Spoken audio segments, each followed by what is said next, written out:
Consider this problem. How many squares are on a standard 8x8 chessboard? Now, the immediate answer is 64. There are 8 rows, each containing 8 squares. But look again. The board also contains squares that are made from 4 smaller squares. It contains 3x3 squares, 4x4 squares, and so on, all the way up to the single 8x8 square that is formed by the entire board. The answer is therefore 1 squared plus 2 squared plus 3 squared plus ... up to plus 8 squared, which is 204. Now, our first answer was not foolish, it just simply was not complete. Finding the larger answer required us to remain with the problem after the obvious answer appeared. We had to notice what we overlooked, and then we had to revise our interpretation and begin again. This is productive struggle. It is the uncertainty that we experience while learning something that is within reach but not quite yet within sight. Productive struggle may involve wrong answers, it may involve frustration, and the uncomfortable feeling of not knowing what to do next. But it is not evidence that we are incapable of mathematics. Very often it is the evidence that learning is happening. But we should distinguish struggle from suffering.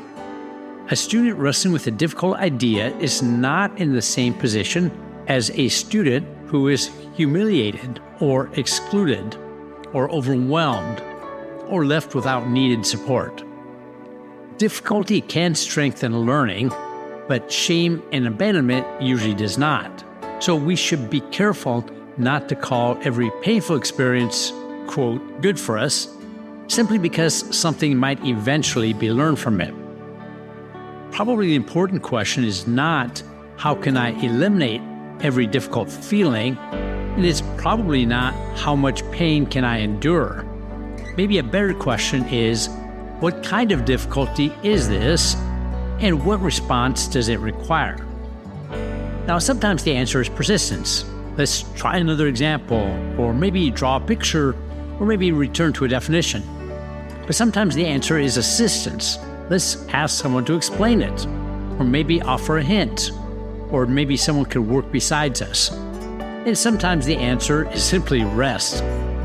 Wisdom probably lies partly in learning the difference.